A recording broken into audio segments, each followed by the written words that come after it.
ब्रह्मांड की सबसे पवित्र शक्ति एक भगवान है। आज दुनिया में रिचेस्ट उसको बोलेंगे जिसने अपने विचारों को समझा है। तब मैंने उस समय पे गवर्नमेंट जॉब को भी छोड़ दिया था। भगत सिंह सबको अच्छा लगता है, पर सभी पेरेंट्स चाहते हैं मेरा बच्चा भगत सिंह ना बने। कोई व्यक्ति हमेशा कैसे आनंद में रह सकता है? आनंद और खुशी इस बात पर निर्भर करती है कि हमारे मन के अंदर क्या चल रहा है, और खुशी से भी ऊपर की स्टेज है आनंद। एक डॉक्टर के हाथ में चाकू दे दिया जाए तो जीवन बना देता है, एक क्रोधी के हाथ में चाकू दे दिया जाए तो जीवन गवा देता है। लेकिन जो वो अमीर लोग हैं वो भी उन साधु महात्माओं के सामने नतमस्तक होते हैं, तो ऐसा क्या है उनके पास? इंसान अपने पाप कर्मों का रिजल्ट डिलीट कर सकता है? जो कर्म एक बार हो गया उसका रिजल्ट ना निकले, ऐसा हो नहीं सकता। गंगा में स्नान करने से पाप धुल जाते, तो आज तो ये दुनिया बहुत अच्छी पवित्र होनी चाहिए। बस आप जो सोचते हैं वो सोच कर सोचो, और अपने सोच को एक नई राह दें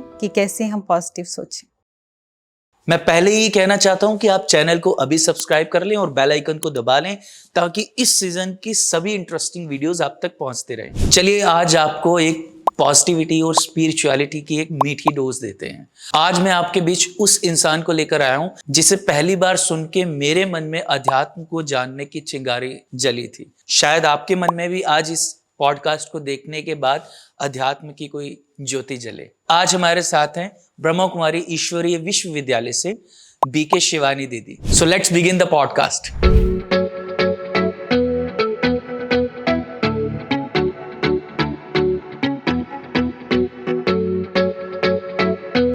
welcome to the ideal life. नमस्ते दीदी। ओम शांति। ओम शांति। कैसे हैं आप? आनंद में। कोई व्यक्ति हमेशा कैसे आनंद में रह सकता है? क्योंकि आनंद मुझे आत्मा का एक ओरिजिनल नेचर है, स्वधर्म है आत्मा का। आजकल लोग यही नहीं जानते कि आनंद और खुशी क्या है, वो दोनों को एक ही समझ लेते हैं, जबकि खुशी अलग है और खुशी से भी ऊपर की स्टेज है आनंद। जैसे हमने कोई स्वीट देखी तो हमें खुशी होती है, खा के बोलते हैं बड़ा मजा आया, तो वो आनंद है। जैसे नई गाड़ी खरीदी तो बोलेंगे बहुत खुशी हुई, गाड़ी में बैठ के एक राउंड लगाया था तो बोले बड़ा मजा आया। हाँ। और उसको हम अपनी भाषा में बोलते हैं आनंद। और आनंद एक मूल नेचर है। आज व्यक्ति आनंद को बाहर ढूंढ रहा है, बड़ी गाड़ी खरीदना, आईफोन रखना, ब्रांडेड जूते चप्पल पहनना। वो समझता है ये सब कुछ मेरे पास हो तो शायद मैं आनंद में हूँ, लेकिन ऐसा नहीं है। आनंद एक आत्मा की स्टेज है। आनंद और खुशी इस बात पर निर्भर नहीं करती कि हमारे जीवन में क्या चल रहा है। आनंद और खुशी इस बात पर निर्भर करती है कि हमारे मन के अंदर क्या चल रहा है। मन के अंदर क्या चल रहा है, बिल्कुल जी। तो हमें सेल्फ टॉक करना पड़ेगा कि हमें चाहे बाहर कैसी भी परिस्थितियां चल रही हों, लेकिन हमें हमेशा आनंद में रहना है। और आनंद में रहने का आज मैं आपको मूल सूत्र यही बताना चाहूंगी कि चाहे हमारी तबीयत खराब हो, कोई पूछे आप कैसे हो तो बोलो हम बड़े आनंद में हैं। परिस्थिति कैसी भी चल रही हो, कोई पूछे कैसे हैं तो हमेशा यही आंसर आना चाहिए, हम बड़े आनंद में हैं। क्योंकि पॉजिटिव ऊर्जा हमारे परिस्थितियों को सॉल्व करने में बहुत काम करती है। क्योंकि जैसा हम बोलते हैं, जैसा हम सोचते हैं, वैसे मेरे चारों तरफ सराउंडिंग में एक ऑरा क्रिएट होता है। और मेरे सराउंडिंग में जब पॉजिटिव ऊर्जा क्रिएट होती है तो परिस्थितियां खुद ब खुद सॉल्व होना शुरू हो जाती हैं। तो एक चीज़ मैं ये पूछना चाहूँगा कि मान लीजिए आपने बताया कि व्यक्ति अगर बीमार है या मान लीजिए दर्द में है, तो उसके मन से ये भाव कैसे निकल सकता है? कोई ऐसी शक्ति कैसे आ सकती है उसके अंदर, ये पूछना चाहूँगा थोड़ा सा। यही बताना चाहते हैं कि अगर हम पॉजिटिविटी को अपनाएं कि पॉजिटिव ऊर्जा से बहुत कुछ हो सकता है। क्योंकि एक यूनिवर्स ने भी ये प्रूव किया है, जैसा हम सोचते हैं वैसा ही होता है। अगर व्यक्ति बीमार है और बार बार कहेगा हाय मैं बीमार, मैं बहुत बीमार हूँ, बहुत पेन में हूँ, तो वो कैसी ऊर्जा रिलीज कर रहा है? नेगेटिव। और जैसा वो बोल रहा है तो उसके सराउंडिंग में हो रहा नेगेटिव बनता जा रहा है। और सबसे ज़्यादा हमारे मन की सोच का प्रभाव हमारे शरीर पर पड़ता है। तो भले हम शरीर से बीमार हैं, लेकिन मन से तो बोल सकते हैं हम बड़े आनंद में हैं। क्योंकि आनंद एक शब्द ऐसा है, इसको हम गुस्से से नहीं बोल सकते। हाँ, आनंद बोलते ही हमारे चेहरे पर मुस्कुराहट आ जाता है। और कहते भी हैं खुशी जैसी कोई खुराक ही नहीं है। खुशी सभी रोगों की सबसे बड़ी दवाई है। अगर हम मुस्कुराकर जीते हैं तो जीवन में बहुत सी परिस्थितियां तो अपने आप हल हो जाती। Right right right. अच्छा, मुझे ऐसे लगता है कि शायद जो ये प्रैक्टिस है कि आनंद में रहने की, वो प्रैक्टिस हमें अभी से शुरू कर देनी चाहिए, ताकि कभी कोई ऐसी परिस्थिति आती भी है। वैसे तो मुझे लगता है कि अगर आनंद में रहने की प्रैक्टिस शुरू कर दें तो फिर तो परिस्थिति कोई ऐसी आएगी परिस्थिति आएगी ही नहीं। लेकिन अगर आती भी है तो भी फिर वो अनुभूति जो है वो आनंद की ही रहेगी। यानी बीमारी के वक्त भी इंसान वही ये कहने योग्य है या वही ये कह सकता होगा कि मैं आनंद में हूँ, अगर उसने पहले से प्रैक्टिस करी हुई है। लाइक अगर मेरा कोई फ्रेंड है जो अभी बीमार है और मैं उसे जाके बोलूँगा तो शायद वो मेरी बात को समझ भी ना पाए, क्योंकि उसको अभ्यास नहीं है। पहले ऐसा ही लगता है लोगों की, शायद हमारे बोलने से क्या ऐसा हो जाएगा। हाँ, कि यहाँ ये बताया जाता है ब्रह्मा कुमारी इसमें कि आप बोलो बड़े आनंद में, तो पहले लोगों को बहुत ऑकवर्ड लगता है। हाँ, कि ऐसा बोलने से क्या बीमारी ठीक हो सकती है। लेकिन मैं आज आपको यही कहना चाहूंगी, आप एक बार प्रैक्टिस करके देख लें। हाँ, आप हर टाइम कभी भी ये ना बोलें, क्योंकि हम क्या बोलते हैं, कोई पूछता है आप कैसे हैं, क्या कहीं कट रही है, रोज एक दिन बीत रहा है, टाइम को चला रहे हैं, माना पहले ही मैंने अपने मन से कौन सी ऊर्जा रिलीज की, और जैसी रिलीज की है फिर वैसा ही हमें वापस में मिलता है। क्योंकि हमारा मन एक हेड टॉप कंप्यूटर है, हम इसको जैसी इनपुट देते हैं वैसी ही आउटपुट आती है। हाँ, जब हम इसको नेगेटिव दे रहे हैं तो रिस्पॉन्ड भी फिर नेगेटिव ही आएगा। बिल्कुल बिल्कुल दीदी, ये तो बहुत अच्छा फॉर्मूला हमारी ऑडियंस को भी मिला होगा आज आपसे। तो अगला सवाल मैं आपसे ये पूछना चाहता हूँ कि जैसा कि हमने सुना है, जो स्पिरिचुअल ग्रोथ है वो इनर प्योरिटी के बिना हो नहीं सकती। तो ये पवित्रता का जो रोल है हमारी आध्यात्मिक मार्ग में, कितना बड़ा रोल है, मतलब ये जानना चाहता हूँ मैं आपसे। क्योंकि पवित्रता का सागर एक परमात्मा को ही कहते हैं। ब्रह्मांड की सबसे पवित्र शक्ति एक भगवान है। हाँ? तो आपने भी सुना होगा, मंदिर में हम जाते हैं तो हम स्नान करके ही जाते हैं, और अगर कोई बिना स्नान किए मंदिर में आए तो हमें अच्छा नहीं लगता। और ये सिर्फ अभी बाहरी प्योरिटी की बात हो रही है, तन की। और अगर हम मंदिर में खड़े होकर भगवान के सामने अपने बिजनेस की बात करें, दुनियादारी की बात करें, समस्याओं की बात करें, तो क्या हमारा परमात्मा से कनेक्शन जुड़ता है? नहीं। तो परमात्मा से कनेक्शन जोड़ने के लिए, उस पवित्रता के सागर से, तो हमें तन और मन से पवित्र रहना पड़ता है। उसमें बहुत इंपॉर्टेंट है हमारे तन और मन की प्योरिटी। जैसे बहुत से लोग आज अरबपति हैं, खरबपति हैं, और बहुत से साधु संत महात्मा ऐसे हैं जिनके पास सिर्फ तन पे ढकने के लिए 2 कपड़े हैं। लेकिन जो वो अमीर लोग हैं, साहूकार हैं, रिचेस्ट पर्सन हैं, वो भी उन साधु महात्माओं के सामने नतमस्तक होते हैं, उनके पैरों में झुकते हैं। तो ऐसा क्या है उनके पास? पवित्रता का खजाना है, प्योरिटी है उनके पास। तो हमें भी इसीलिए बोला जाता है कि अगर हमें अपनी ग्रोथ करनी है स्पिरिचुअलिटी में तो हमें प्योरिटी को अपनाना पड़ेगा। हाँ, जैसे इतिहास इस बात का गवाह है कि जिन्होंने भी प्योरिटी को अपनाया है, जैसे हमारे ईसा मसीह हैं, कबीर जी हैं, रहीम जी हैं, गुरु नानक देव जी हैं, उनको इस दुनिया से गए हुए बहुत दिन हो गए हैं, लेकिन आज भी लोग जब उनका नाम लेते हैं तो उनके सराउंडिंग में एक पॉजिटिव ओरा बनता है, उन्हें शक्ति मिलती है, क्योंकि उन आत्माओं के पास पवित्रता की शक्ति थी।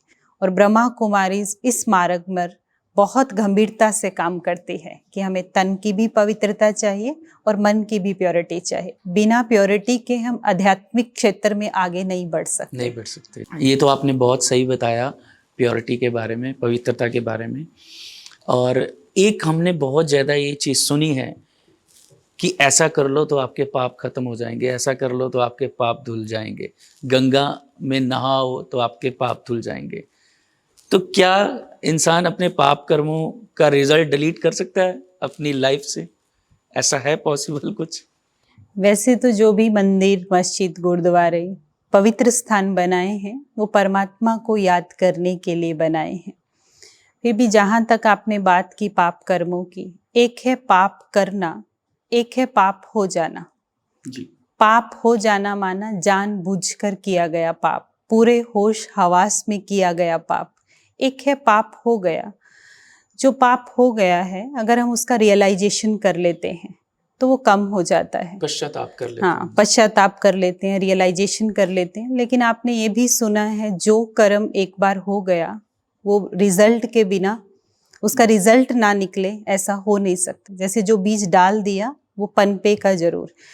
लेकिन एग्जाम्पल के तौर पर कहना चाहूंगी, जैसे घर में बच्चा होता है, उसने गलती की है और पेरेंट्स को पता होता है इससे गलती हुई है, लेकिन फिर भी वो उन्हीं के मुख से सुनना चाहते हैं।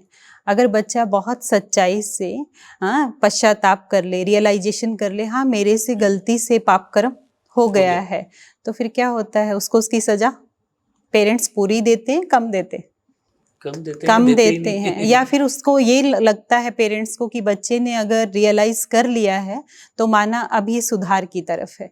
हाँ, तो ऐसे ही परमात्मा ने भी हमें कहा है, अगर आप अपने पाप कर्मों को रियलाइज कर लेते हैं, हाँ, कि वो मुझसे हो गया है, जाने अनजाने में हो गया है पाप कर्म, पश्चाताप कर लेते हैं, तो उसकी सजा हमें कम मिलती है। हाँ, और परमात्मा ने भी सिखाया है, जैसे हम बताते हैं मेडिटेशन करते हैं, हम परमात्मा को याद करते हैं, तो भी परमात्मा ने कहा है कि 50% आपके पाप कर्म माफ हो जाते हैं।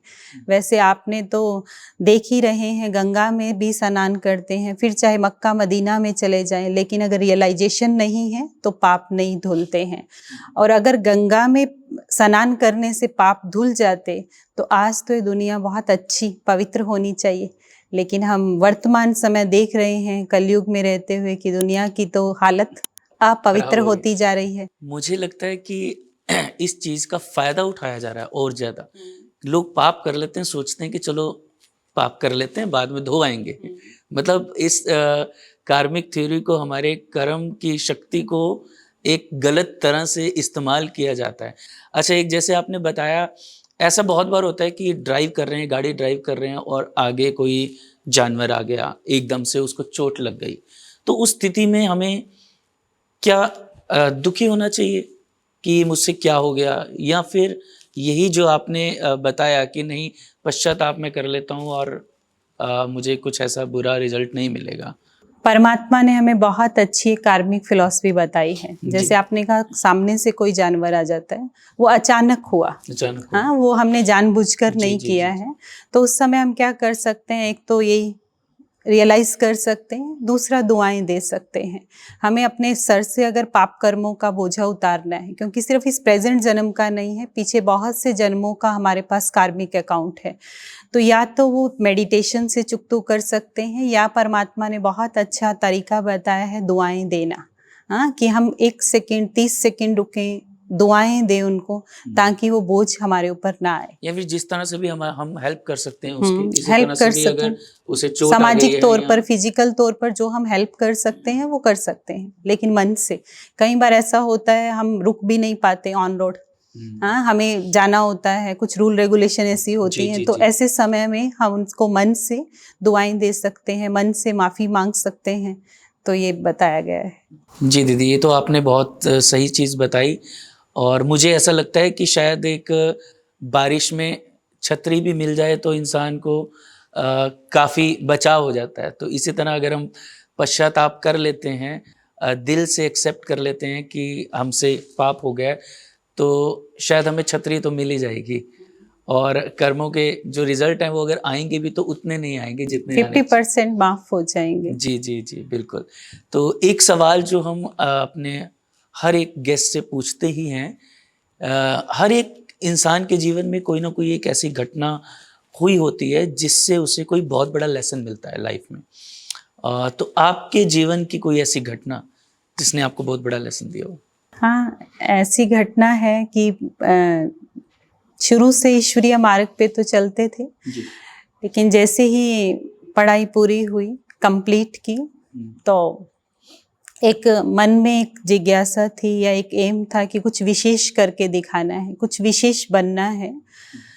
लेकिन ऐसे चलते चलते एक बार गवर्नमेंट जॉब भी हो गया, NYK में यूथ कोऑर्डिनेटर, यूथ ऑफिसर के रूप में गवर्नमेंट जॉब मिली, जिस नेहरू युवा केंद्र में, और जिसमें उस समय सैलरी 50-60,000 थी। तो वो ज्वाइन भी किया, लेकिन फिर देखा, क्योंकि शुरू से इस आध्यात्मिक क्षेत्र में थे, तो देखा लोग कंबल बांटते हैं, गरीबों को खाना खिलाते हैं, कि वो कुछ भाग्य बनाने के लिए ऐसे कर्म करते हैं। तो लाइफ में एक मोड़ ऐसा आया जब ये सोचा मैंने, क्यों ना मैं अपना जीवन ही आध्यात्मिक क्षेत्र में लगा दूं। कि जब बचपन से ही हमें ये ज्ञान था, ये नॉलेज थी, तो उसमें मैंने फिर एक दिन ये संकल्प किया कि मुझे ये सब कुछ छोड़कर अपना जीवन आध्यात्मिक उत्थान के लिए लगाना है। और तब से, आज से 11 साल पहले की ये बात है, और तब से इस मार्ग पे संपूर्ण रूप से समर्पित होकर सेवाएं दे रही हूँ। और तब से मुझे आज भी वो अपना निर्णय बहुत अच्छा लगता है कि तब मैंने उस समय पे गवर्नमेंट जॉब को भी छोड़ दिया था, और मुझे लगा अब मैं इस जीवन से संपूर्ण रूप से संतुष्ट हूँ। और अपने माता पिता का भी शुक्रिया करना चाहती हूँ, क्योंकि आजकल के पेरेंट्स अपने बच्चे को, जैसे भगत सिंह सबको अच्छा लगता है, पर सभी पेरेंट्स चाहते हैं मेरा बच्चा भगत सिंह ना बने। ब्रह्मा कुमारी बहनें ज्ञान सुनाती हैं तो लोगों को बहुत अच्छा लगता है, बहनें ज्ञान सुनाती हैं, लेकिन कहीं ना कहीं ये डर होता है कि हमारी बेटी या बेटा ब्रह्मा कुमार कुमारी ना बने, कि समाज क्या कहेगा। लेकिन मैं अपने पेरेंट्स का भी दिल से शुक्रिया करना चाहूँगी, उन्होंने मुझे इस मार्ग पर चलने की स्वीकृति दी, और आज वो भी इसी मार्ग पर चलते हुए मुझसे संपूर्ण रूप से संतुष्ट हैं। और मुझे आज उस फैसले से अपने कभी भी कोई भी शिकायत नहीं होती, अपने ऊपर नाज होता है कि सही समय पे सही डिसीजन लिया था। क्योंकि आज दुनिया में पैसा कमाना बहुत आसान है, लेकिन दुआएं कमाना बहुत मुश्किल है। और आज कहा जाता है दुआएं तो दवा से भी ज़्यादा काम करती हैं। तो आज हम इस जीवन में सबसे दुआएं कमाते हैं। हाँ, दुआओं के लिए अपना जीवन समर्पित किया है। बहुत अच्छा, बहुत अच्छा।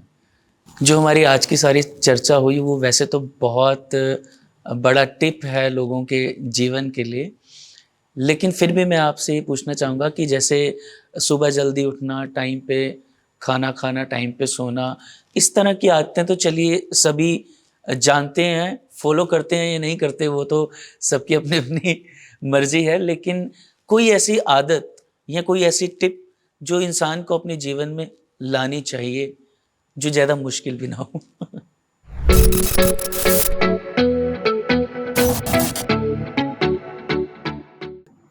वो सबसे आसान टिप है हमारे विचार, हमारे संकल्प, हमारे थॉट।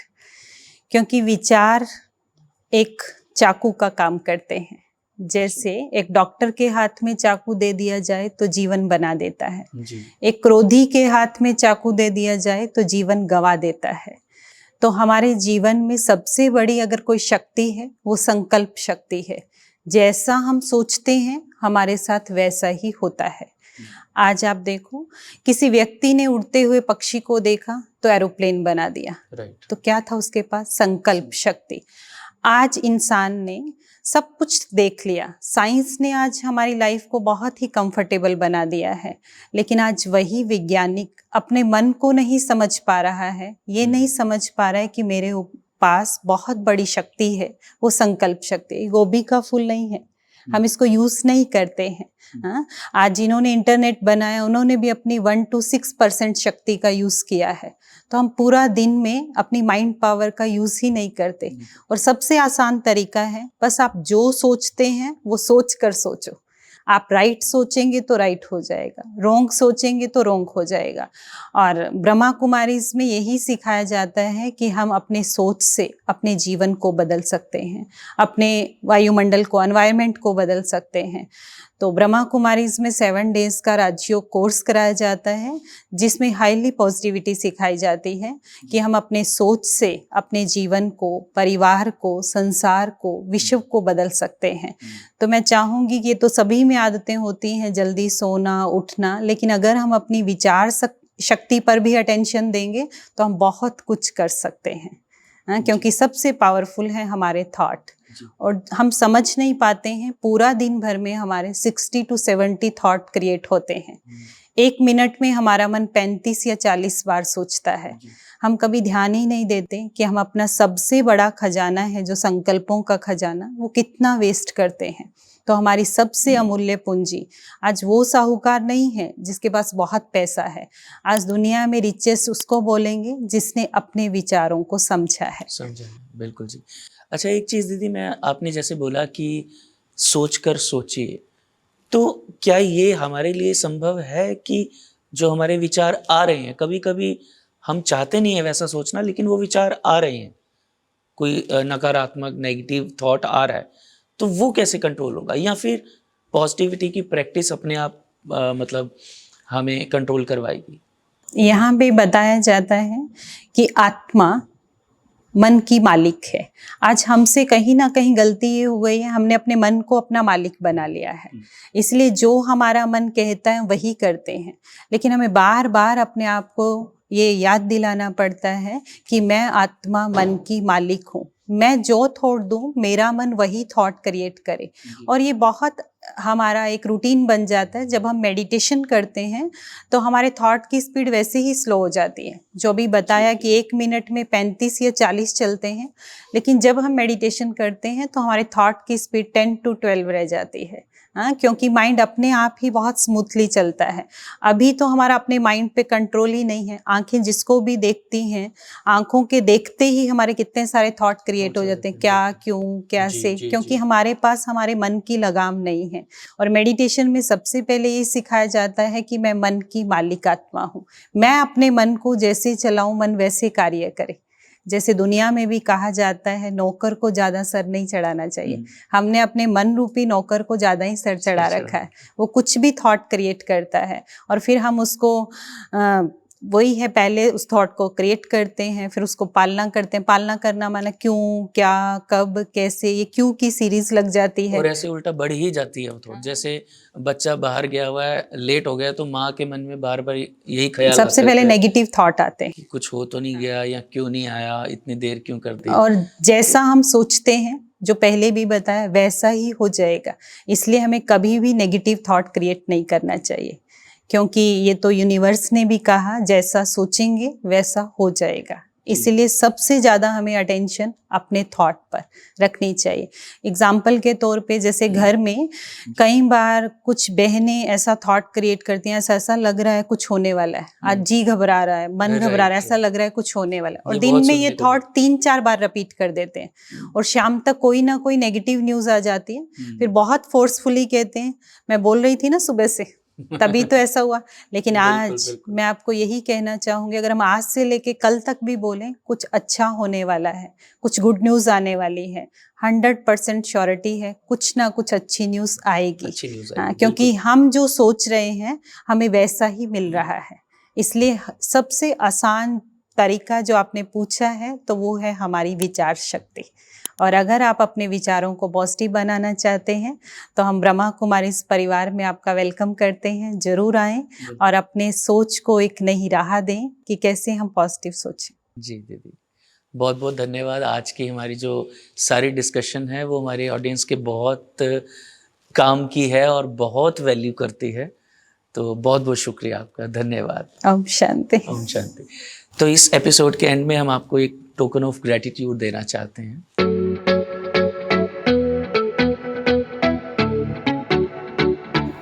बहुत बहुत शुक्रिया।